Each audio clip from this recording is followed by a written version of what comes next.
بسم اللہ الرحمن الرحیم الحمد للہ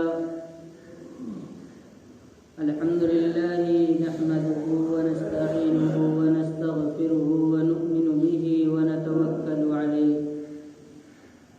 ونعوذ باللہ من شرور انفسنا ومن سیئات اعمالنا من يهده الله فلا مضل له ومن يضلل فلا هادي له وأشهد أن لا إله إلا الله وحده لا شريك له وأشهد أن سيدنا ومولانا محمدا عبده ورسوله أما بعد فأعوذ بالله من الشيطان الرجيم بسم الله الرحمن الرحيم وذروا ظاهر الإثم وباطنه إن الذين يكسبون الإثم سيجزون بما كانوا يقترفون صدق الله العظيم. محترم حضرات، عزیز بزرگوں، دینی بھائیوں، میں نے آپ حضرات کے سامنے سورہ انعام میں سے ایک آیت تلاوت کی ہے. دعا فرمائے کہ اللہ رب العزت ہم سب کو کہنے اور سننے سے زیادہ عمل کرنے کی توفیق عطا فرمائے.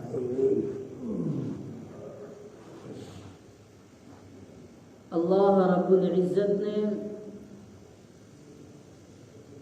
اس امت کو چنا ہے. اس امت کا انتخاب اللہ رب العزت نے فرمایا. قرآن حکیم میں فرمایا هو اجتباکم، میں نے تم کو چنا ہے. چننے کا مطلب ہوتا ہے بہت ساری چیز ہو، ان تمام چیزوں میں سے بہت سی چیزوں کو ایک سائڈ کر دیا جائے، ایک چیز کو اٹھا لیا جائے. اسی کو انتخاب بھی کہتے ہیں، اسی کو چننا بھی کہتے ہیں، اسی کو انتخاب کرنا کہتے ہیں. اس امت کو اللہ رب العزت نے چنا ہے. ایک ٹائٹل تو یہ ہے چننے کا، اور دوسرا ٹائٹل اللہ رب العزت نے اس امت کو عطا فرمایا وَكَذَلِكَ جَعَلْنَاكُمْ أُمَّةً وَسَطًا لِتَكُونُوا شُهَدَاءَ عَلَى النَّاسِ. اس میں دو ٹائٹل ہیں. پہلا ٹائٹل، پہلا انتخاب کہ میں نے تم کو درمیانی امت بنایا ہے، اور دوسری چیز لِتَكُونُوا شُهَدَاءَ عَلَى النَّاسِ، آخرت میں اور دنیا میں میں تم سب کو گواہ بناؤں گا. دو ٹائٹل اس آیت میں. اور چوتھا ٹائٹل اور چوتھا انتخاب اللہ رب العزت نے چوتھے پارے میں فرمایا کنتم خیر امۃ اخرجت للناس تأمرون بالمعروف وتنہون عن المنکر، کہ تم سب سے بہترین امت ہو. امت بہتر کہنے کی وجہ یہ ہے تأمرون بالمعروف وتنہون عن المنکر، کہ تم بھلائیوں کی دعوت دیتے ہو اور برائیوں سے روکتے ہو. اللہ رب العزت نے اس امت کو قرآن حکیم میں 4 ٹائٹل، 4 انتخاب سے نوازا ہے. پہلا کیا؟ هو اجتباکم، میں نے تم کو چنا ہے. دوسرا ٹائٹل، تم کو ایک درمیانی امت بنایا ہے. تیسرا ٹائٹل، آخرت میں تم تمام لوگوں کے گواہ بنو گے اور دنیا میں بھی گواہ بنو گے. چوتھا ٹائٹل کی بہترین امت ہو. بہترین امت کہنے کی وجہ اور سبب یہ ہے کہ تم بھلائی کی دعوت دیتے اور برائیوں سے روکتے ہو. تو اس امت کا کتنا بڑا اعجاز ہے اور ایمان کی کتنی بڑی قیمت ہے کتنی بڑی طاقت ہے. ایک بندہ جب ایمان لے آیا تو اس کا مقام اور اس کا مرتبہ بہت ہی بلند و بالا ہو گیا. لیکن اس کی بھی کچھ ذمہ داریاں ہیں. جس طرح یہ ہمارا پورا باڈی ہے، یہ جسم ہے، اگر ہم ایسی غذاؤں کا استعمال کریں جن سے ہمارے جسم پر فرق پڑتا ہو تو سمجھیے کہ جسم بیکار ہوگا. اسی طرح ایمان بھی ہے. ایمان کی جو نقصان دینے والی چیزیں ہیں، اگر بندہ اس کا انتخاب کر رہا ہے اور اس کو لاگو اپنے زندگی میں کر رہا ہے تو اس کا ایمان کھوکھلا اور کمزور ہو جائے گا. اور اگر ایمان کو نفع دینے والی چیزوں کا وہ انتخاب کر رہا ہے تو سمجھیے کہ ایمان میں اضافہ ہوگا، ایمان مضبوط و مستحکم ہوگا، ایمان طاقتور ہوگا. یوں سمجھیے سردی کا موسم ہے، اگر کوئی ایک انسان سردی کے جو اسباب ہو سکتے ہیں بچنے کے بچے نہ تو کیا کہا جائے گا؟ بیمار ہو جائے گا. تو ایک انسان پھونک پھونک کر قدم اٹھاتا ہے اور ان چیزوں کا غذاؤں میں استعمال نہیں کرتا ہے جو سردی میں اس کو نقصان پہنچاتی ہے. غذاؤں میں ان چیزوں کا انتخاب کرتا ہے جو اس کو قوت بخشتی ہے، ٹھنڈی چیزوں کو ترک کر دیتا ہے اور گرم گرم چیزوں کو کھانے کو پسند کرتا ہے کھانے میں. ایسے کپڑے کو لے لیا جائے، کپڑا بھی ایک استعمال کرتا ہے تو گرم کپڑے سردی میں پہنتا ہے اور گرمی میں ایسے کپڑوں کا انتخاب کرتا ہے جو اس کے جسم کو راحت پہنچائے. تو ظاہر سی بات ہے ایمان بھی ہے ایسا ہی ہے. اگر ایمان کے منافی جو چیزیں ہیں بندہ اس کا انتخاب کر رہا ہے تو اس کا ایمان کمزور ہوگا، مضبوط نہیں ہوگا. اور جو ایمان کے منافع ہیں اگر ان چیزوں کو اپنی زندگی میں لاگو کر رہا ہے تو اس کا ایمان مضبوط و مستحکم ہوگا. اللہ رب العزت نے ارشاد فرمایا وَذَرُوا ظَاهِرَ الْإِثْمِ وَبَاطِنَهُ إِنَّ الَّذِينَ يَكْسِبُونَ الْإِثْمَ سَيُجْزَوْنَ بِمَا كَانُوا يَقْتَرِفُونَ. ایمان والو ظاہری گناہ کو چھوڑ دو، باطنی گناہ کو چھوڑ دو. إِنَّ الَّذِينَ يَكْسِبُونَ الْإِثْمَ سَيُجْزَوْنَ بِمَا كَانُوا يَقْتَرِفُونَ. یقین جانیے جو کچھ آپ کر رہے ہیں اس کا عنقریب آپ کو بدلہ ملنے والا ہے. عنقریب اس کا بدلہ ملنے والا ہے. اللہ رب العزت نے ظاہری گناہ کو ترک کرنے کی ترغیب دی ہے اور باطنی گناہوں کو چھوڑنے کی دعوت دی ہے. ظاہری گناہ کیا ہے؟ یہ کہا جائے کہ جس میں سے جو بھی گناہ سرزد ہوتا ہے اس کو یعنی اعضائے جوارے سے ہاتھ کے، آنکھ کے، کان کے جتنے گناہ ہیں اس کو چھوڑنے کی دعوت دی ہے. اور باطنی گناہ یعنی جو اپنے دل کے اندر بسایا ہوا ہے، چھپا ہوا ہے، کوئی نہیں دیکھ رہا ہے، دنیا میں کوئی ایسا آلہ بھی ایجاد نہیں ہوا ہے کہ اس آلے کو آپ کے دل کے اندر اتار دیا جائے اور وہ مشین بھی آپ کو بتا دے کہ آپ اتنے وقت کیا سوچ رہے ہیں، کیا آپ کے خیالات ہیں. ایسا نہیں ہے. اللہ رب العزت انہ علیم بذات الصدور، دل میں جو کچھ پنپ رہا ہے اللہ اس کا باخبر ہے، اللہ اس کا علم رکھتا ہے. باطنی گناہ کو چھوڑنے کی دعوت دی اور ظاہری گناہوں کو چھوڑنے کی دعوت دی.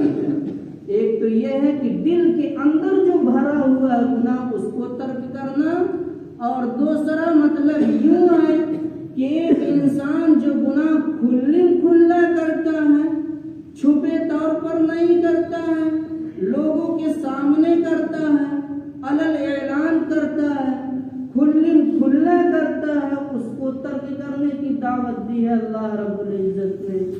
اور دوسرا جو باطنی گناہ ہے جو چھپے طور پر کیا جا رہا ہے, انسانوں سے اوجھل ہونے کے بعد کیا جا رہا ہے, اپنی کوٹھریوں میں کیا جا رہا ہے, تنہائی میں کیا جا رہا ہے, اس کو چھوڑنے کی اللہ رب العزت نے دعوت دی ہے.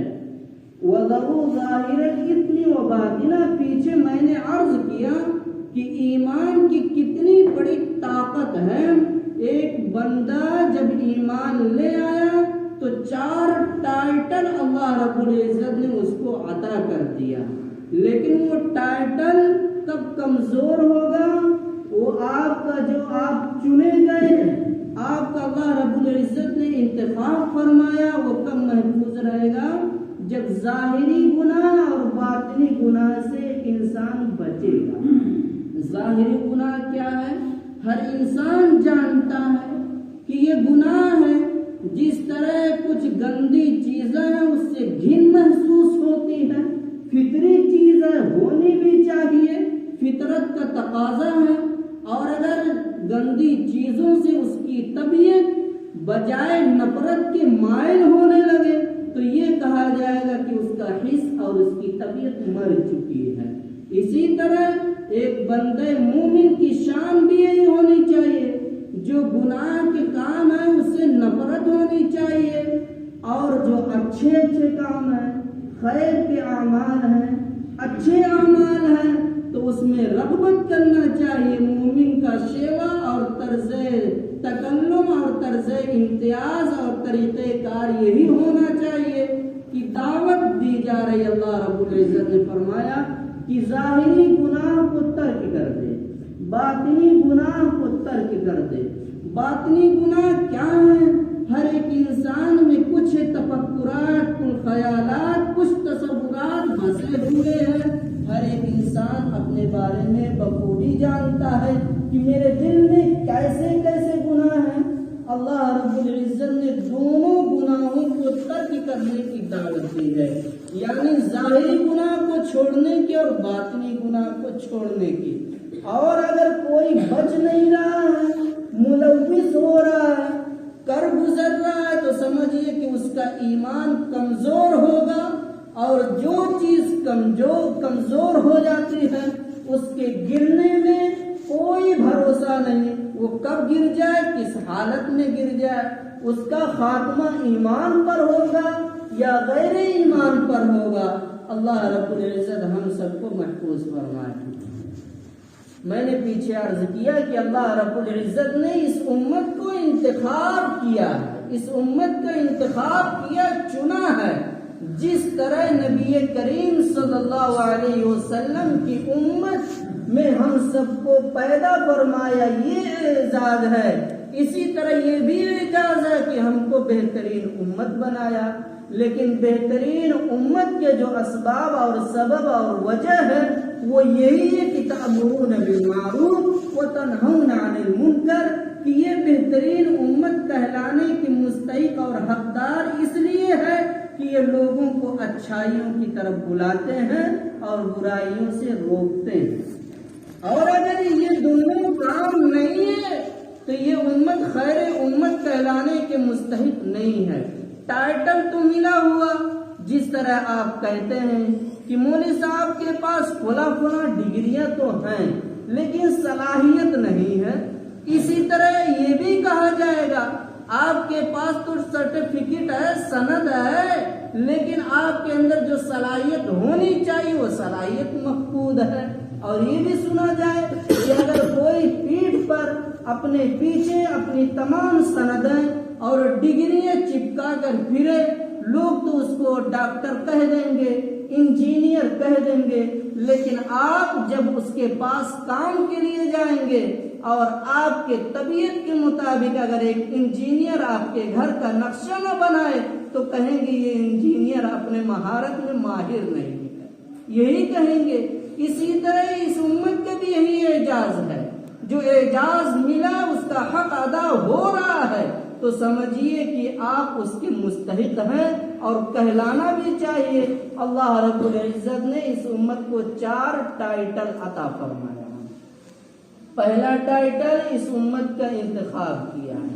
اس دھرتی پر اس کائنات میں اسے ارض و سما کے درمیان بہت سی امتیں آئی ہیں، لیکن جو انتخاب آپ کا کیا گیا، اللہ رب العزت نے آپ کو چنا ہے۔ یوں سمجھیے مثال سے، جس طرح آپ کپڑا لینے جاتے ہیں، کپڑا دینے والا بہت سارے کپڑے دکھا دیتے ہیں، لیکن آپ کسی ایک کپڑے کا انتخاب کرتے ہیں، آپ کی نگاہوں میں وہ کپڑا جچ رہا ہے۔ اسی طرح اللہ رب العزت نے ہم سب لوگوں کا انتخاب فرمایا ہے۔ اب سوچئے، جس امت کا انتخاب اللہ رب العزت نے کیا ہو، اس امت کا اعزاز اور اس کی ذمہ داری کیا ہوتی ہے؟ اس کی ذمہ داری بہت بڑی ہوا کرتی ہے۔ اور جو دوسرا ٹائٹل، وَكَذَلِكَ جَعَلْنَاكُمْ أُمَّةً وَسَطًا لِتَكُونُوا شُهَدَاءَ عَلَى النَّاسِ، تم بہترین امت ہو، تم درمیانی امت ہو، تم لوگوں کے لیے گواہ بننے والے ہو، آخرت میں بھی دنیا میں بھی، اور تم بہترین امت ہو، اس لیے کہ بھلائیوں کی دعوت دیتے ہو، برائیوں سے روکتے ہو۔ یہ ایمان اور مسلمان کے اندر طاقت کب پیدا ہوگی؟ جب وہ اچھے اچھے کام کریں گے، جو ایمان کے منافی نہ ہو، جو شریعت مطہرہ میں مقبول ہو۔ اور اگر شریعت مطہرہ میں مقبول نہ ہو، اگرچہ آپ کو وہ طبیعت میں جچ رہا ہوگا، وہ مقبول نہیں ہے۔ اللہ رب العزت نے یہ دین جو بنایا، بڑا فطری دین بنایا ہے۔ ایک انسان کی جو طبیعت ہے، اسی کے مطابق اس دین کو بنایا ہے۔ اس میں بڑی زور زبردستی بھی نہیں ہے اور بڑی آسانیاں بھی نہیں ہیں۔ چلنے والوں کے لیے ساری چیزیں جو اسلام اور شریعت کے مطابق زندگی گزارنا چاہتا ہے، وہ آسانی کے ساتھ گزر جاتا ہے اور اس کی زندگی تمام ہو جاتی ہے۔ اور جو چلنا ہی نہ چاہے، جو ایک پرت بڑھانا ہی نہ چاہے، ایک قدم بڑھانا ہی نہ چاہے، اس کے لیے ساری چیزیں دشوار ہیں، مشکل ہیں۔ جیسے شریعت کیا کہتی ہے، وضو نہ بنا پاؤ تو تیمم کر لو، تیمم نہیں کر سکتے تو ایسے ہی نماز پڑھ لیجئے۔ اور شریعت یہ بھی کہتی کھڑے کھڑے ہو کے نماز پڑھنا ہے، کھڑے نہیں ہو پاتے بیٹھ کر پڑھ لو، بیٹھ کر نہیں پڑھتے ہو، چلو شریعت نے یہاں تک اجازت دے دی، جیسے بھی ادا کر سکتے ہو ادا کر لو۔ یہ سارے آپشن اور یہ سارے راستے شریعت مطہرہ نے اس امت کے لیے کھول رکھے ہیں۔ اس امت کا یہ اعجاز ہے۔ بہت سی قوموں کا تو حال یہ تھا، ایک قوم ایسی بھی گزری کہ جہاں نجاست لگ جائے، اس جسم کو جس کپڑے میں لگ جائے اس کپڑے کو کاٹنا پڑتا تھا، لیکن یہ شریعت بڑی آسان ہے چلنے والوں کے لیے، اور جو نہ چلنا چاہے اس کے لیے مشکل ہے۔ اللہ رب العزت نے جو میں نے آیت پڑھی ہے اس میں یہ فرمایا، وَذَرُوا ظَاهِرَ الْإِثْمِ وَبَاطِنَهُ إِنَّ الَّذِينَ يَكْسِبُونَ الْإِثْمَ سَيُجْزَوْنَ بِمَا كَانُوا يَقْتَرِفُونَ۔ ظاہری گناہ کو چھوڑ دو، باطنی گناہ کو چھوڑ دو، جو کچھ تم کر رہے ہو یقین جانیے قیامت کے دن اس کا بدلہ ملنے والا ہے۔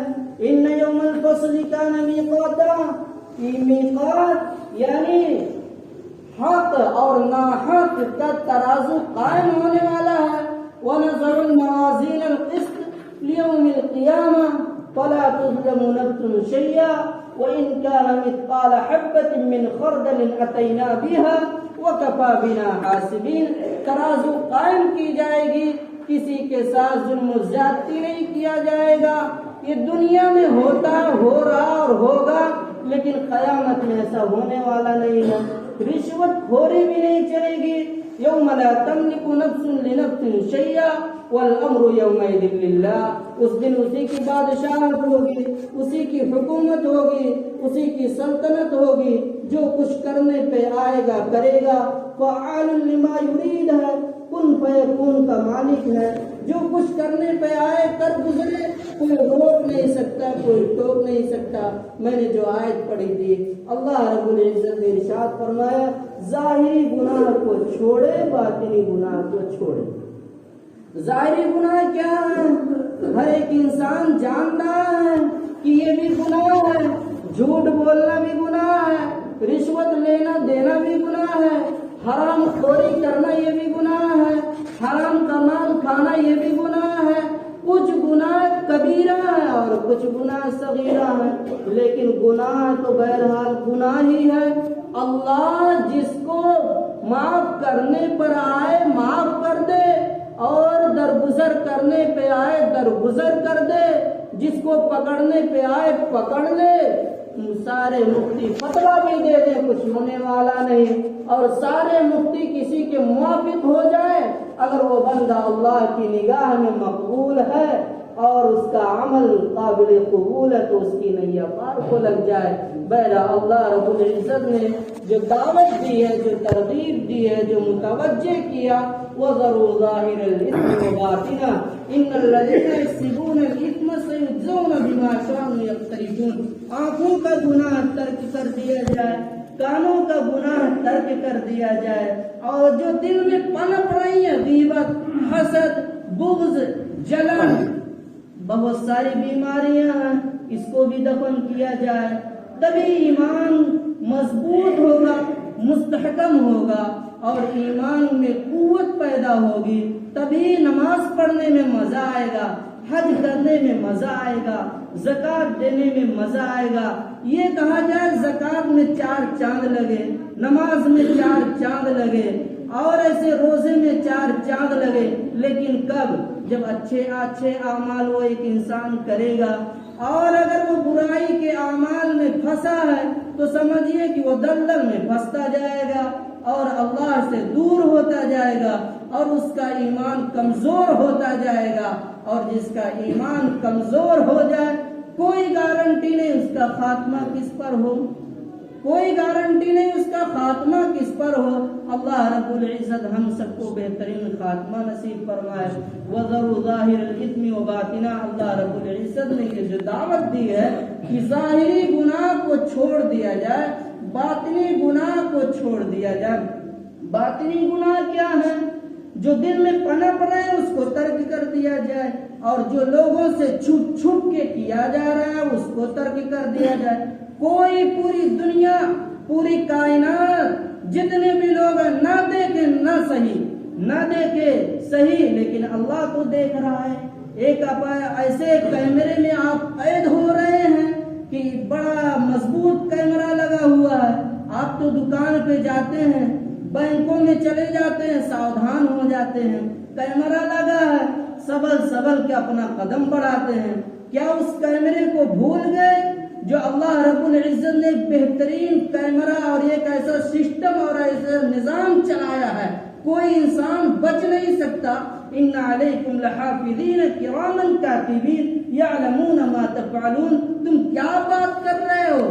رضائی میں کر رہے ہو، چھپ چھپ کے کر رہے ہو، کوئی نہیں دیکھ رہا ہے، ساری کائنات کے لوگ اپنی اپنی آنکھیں بند کر لے، لیکن اس کا کیمرہ 24 گھنٹہ آن رہتا ہے اور کیمرے میں ریکارڈ ہو رہا ہے۔ اور اس ڈیٹیل اور اس ترقی کے زمانے میں سمجھنا تو بڑا آسان ہے کہ آپ کھڑے ہو رہے ہیں، مشین بتا رہی ہے، اور یہ ٹمپریچر لگا ہوا ہے، یہ ٹمپریچر بتا رہا ہے کتنی گرمیاں ہیں، کتنی سردیاں ہو رہی ہیں۔ آپ جون کی مشین پہ کھڑے ہوئے آپ بتا رہا اتنے کلو کے ہیں، اتنے کلو کے نہیں ہیں۔ اور ترقی کا زمانہ یہاں تک پہنچا کہ آپ اپنے پاکٹ میں کیا رکھے ہیں، آپ نے اپنے بیگ میں کیا رکھا، سب کچھ ڈیٹیل مل رہی ہے۔ آپ کھڑے ہو گئے مشین میں، ساری مشین آپ کی فہرست بتا رہی کہ آپ کی فلاں جیب میں فلاں چیز ہے، فلاں جیب میں فلاں چیز ہے۔ کس دنیا میں آپ اپنی زندگی گزار رہے ہیں؟ کیا آپ نے اس کیمرے کو بھلا دیا؟ رشوت دیتے اور لیتے ڈر نہیں لگ رہا، حرام خوری کرتے ہوئے ڈر نہیں لگ رہا، حرام کا مال کھانے میں ڈر نہیں لگ رہا؟ اس کیمرے کو آپ نے بالائے طاق رکھ دیا اور گناہ ایسے کر رہے ہیں کہ گناہ کو گناہ بھی نہیں سمجھا جا رہا۔ بیٹھ کے لوڈو بھی کھیل لیں، تاش بھی کھیل لیں، پتے بھی کھیل لیں، موبائل پہ کیا کیا نہیں کر رہے ہیں۔ آپ کس دنیا میں زندگی گزار رہے ہیں؟ کیا آپ نے اس کیمرے کو بالائے طاق رکھ دیا ہے؟ جو کیمرہ 24 گھنٹہ آن ہے، کبھی آف نہیں ہونے والا ہے، کبھی نہیں بند ہونے والا ہے۔